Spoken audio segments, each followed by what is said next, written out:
아, 봄이에요, 봄. 봄이 오고 말았습니다.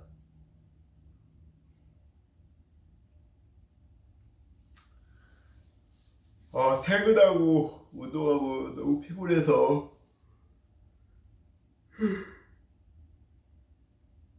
지금 아침에 미리 하려고 합니다. 어저께 운동도 좀 조금 하기도 했고.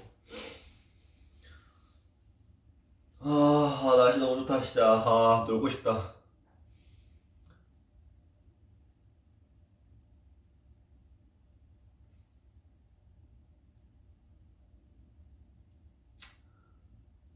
아, 주식이 계속 보합하면서 조금씩 올라가고 있습니다.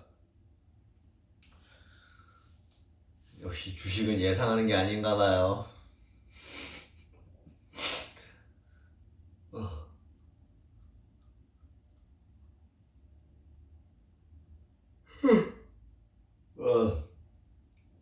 어, 아, 일단 CNN을 보도록 하겠습니다.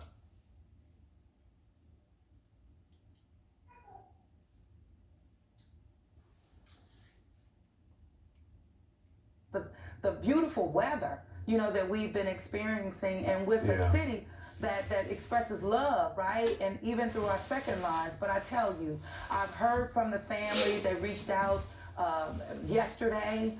They sent their apologies that it will never happen again. And it has really sent a message to our community throughout. Our musician community, our cultural bearers have stepped up and said, hey, no more in the city of New Orleans. This is very serious here. And our people are dying. And even as it relates to the majority of the cases, it's people with chronic illness, which reflect a large population in the city and an African-American population as well. But every death matters, and we're wanting to make sure that our first responders, our public health professionals have the resources that they need, and at the end of the day, even the residents, so that they can continue to live, our gig workers, needing the individual assistance that's necessary for a basic quality of life. Well, I know it's tough, man, when you have it coming from there, when you get the fish fries, the crawfish boils, the barbecues, and the picnics. Love. That's how we relate, but you can't do that in these times. I certainly understand. Yes, Mayor, thank you. Best of luck. If you need anything, you know where to get us. If you need to get the word out, we're here for you. Thank you very much. Thank you so much. Thank you. Thank you. The president's been sending mixed messages about coronavirus since the beginning of this crisis. How is it affecting the fight against the virus? I'm going to ask the former Vice President, Al Gore, what he thinks. There he is. He's next. CNN wins Royal Television Society Awards for Best Coverage Breaking News.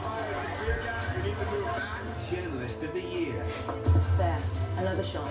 And Outstanding Contribution to Broadcast Journalism. Women of the future. And the British Sports Journalism Awards. First woman to win Broadcast Journalist of the Year. We both feel differently about speaking out for the answer. This particular question has not been answered. No matter where you are in the world, there is a clear pattern on how governments and leaders use the power in their hands. Will this change Europe? Demonstrations erupted over unemployment. There could be some very serious national security questions. What about Mr. Trump's America? When Mr. King Jr. will be very disappointed. Living and working in the US right now gives me an important perspective. As an outsider looking in, how divided is America? Quite divided. You blame the president for that? No. You've cut off any friends or family who are Republican? Yes. Politicians hoping to turn all of this energy into votes. How do you balance your politics and the need to make a statement?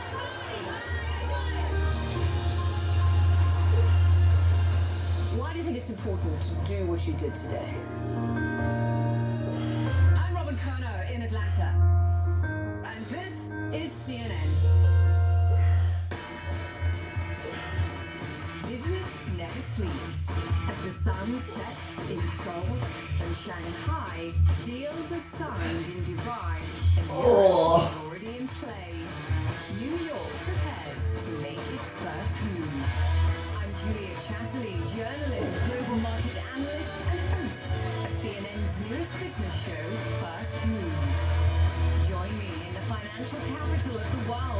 market-moving perspective on the news influencing global politics, culture, and finance. I'll speak to newsmakers, risk-takers, and the ultimate game changers. Bold moves, big deals, winning trades. It's all right here. Make CNN your first move. First Move with Julia Chatterley. Tonight on CNN.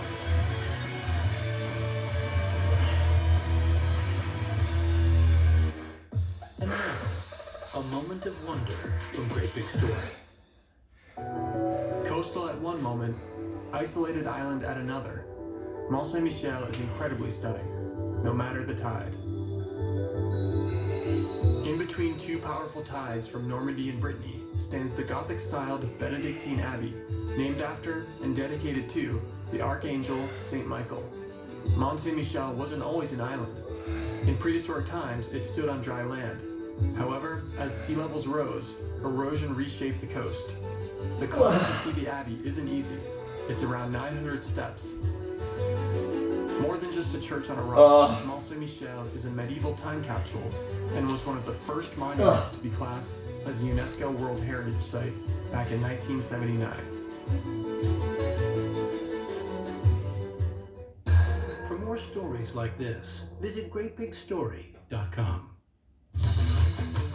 Welcome to The Lead. I'm Jake Tapper. We're going to begin with the politics lead, and one of the biggest bombshells today. The straight talk you need. That seems to be, to me, completely contradicting. From your man in Washington. It's all food for thought when you in the public are trying to decide who to trust. Who won't back down. We're getting a new look at the headwinds that congressional Republicans already are facing. A monumental day in our politics. The Lead with Jake Tapper. Tuesday through Saturday on CNN. I'm Hadas Gold in London, and this is CNN.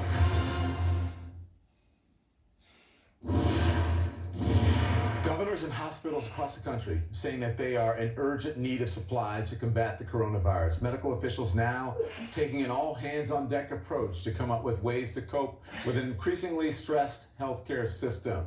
Joining me now is the former Vice President of the United States, Al Gore. Thank you, Mr. Vice President. Indeed an honor to have you here, and we appreciate your time. You have been speaking... Well, thank you for having me on, Don. Absolutely. You've been speaking with people in the medical community. What are they telling you about how we're going to defeat this virus?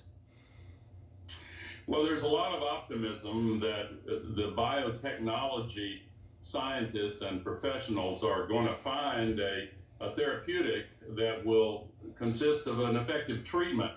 You know, the whole biotech community is linked worldwide now, and they're using these supercomputers and artificial intelligence, and they're telling me that we're likely to be pleasantly surprised at the speed with which 날씨 진짜 좋다. 날씨 너무 좋아 진짜. a therapeutic that helps those who have been infected. But we can't count on that.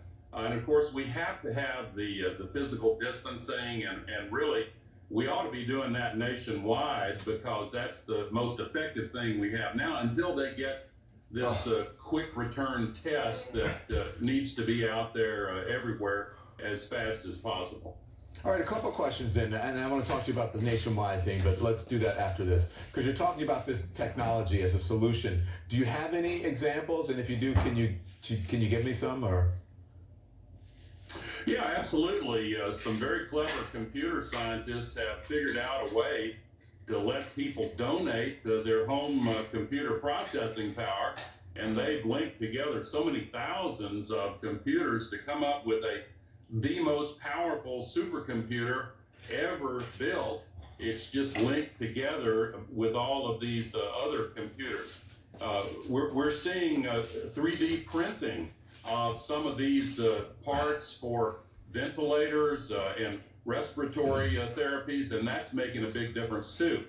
But Don, you know, the technology revolution is likely to bring us some great solutions, and hopefully they'll bring us better, quicker testing real fast.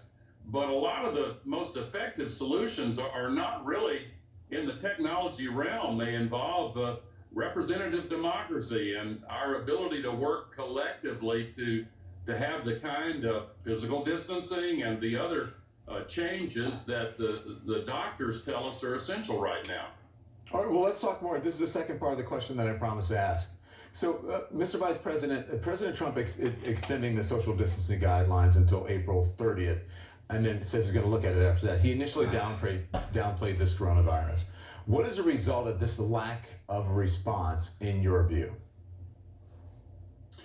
Well, one problem we have now, and a lot of the doctors are telling us this, is that it's not nationwide, and we are a nation. People travel from one state to another and one county to another, and you can't set up police cordons on the state borders.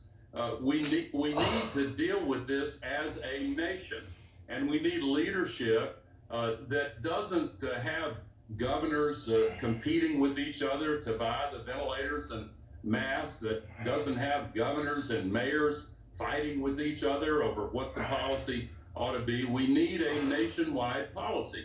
You know, I feel so deeply for the victims and those who've lost loved ones, Don, and these doctors and nurses who are such heroes. They deserve better from us. They deserve a consistent, nationwide, effective policy. We should have started it a long time ago, but let's don't beat people up on what was mistaken in the past. Let's look forward. Okay, let's having get said it that, right and stop talking about polls and things like that. Okay, having said that, do you hold the president accountable for any of that you just said? Well, of course, and I was one of many who, when he said I accept no responsibility for it, I kind of shook my head, remembering Harry Truman saying, the buck stops here. But here's why I don't want to dwell on that, Don.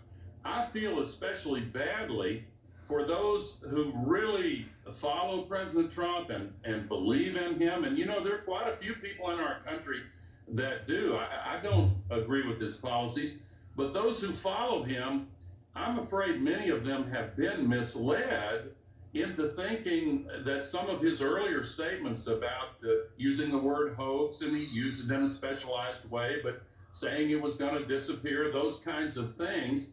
I feel badly for those who believe that stuff and have not been protecting themselves. And we still have states that have not adopted the kind of policies that Dr. Fauci and the real experts have advised, partly because they've made it kind of a political, partisan kind of issue. Now, I think the president, to his credit, has been moving away from that. I think he's learned that you can't gaslight a virus. You've really got to pay attention to what the scientific facts are. And by the way, we need to do that where the climate crisis is concerned too, because it's exactly the same thing. So I don't want to get into political pot shots at him. I want to encourage him to continue the kind of change we've seen in the last 24 hours. I think your message is right on, and that's what I said at the beginning of the show when I was talking to Chris Cuomo about how the president set the table for the response and for the nation's response and for the way people felt about this virus. And had he done it differently, we may be in a different place and people would have a different mindset. While I have you here, before we go, I want to know, what is your final message, having been the vice president of this country? What is your final message to the people of this country? We're going to get through this. It's going to be a tough passage. We're going to have to really hang together on this. And I hope that we can tamp down the partisanship, which, you know, the president's fed that a little bit. Others have too. But we need to be unified. 스쿼트 마지막 한 번만 더 하고 This is going to be extremely 오늘은 여기까지만 하겠습니다. difficult in the weeks immediately ahead. We need to listen to the doctors. We need to honor these doctors and nurses and others who are putting their lives on the line. The courage is just so inspiring, but we need to be worthy of the kind of courage they're demonstrating and do our part as citizens and come together and listen to what the doctors are telling us we have to do. Vice President Al Gore, thank you, sir. Appreciate it. Thank you, Doc. We'll be right back. Coronavirus, what to do, what to avoid, and when to see a doctor. CNN's new podcast has answers. Join Dr. Sanjay Gupta for Coronavirus, Fact versus Fiction. Listen on Apple Podcasts or wherever you get your favorite podcasts. Cristiano Manpour in Amsterdam, Jerusalem, Sarajevo, Afghanistan. I'm Cristiano Manpour in Iran. Cristiano Manpour, CNN with elements. 여기까지만 하겠습니다. 오늘은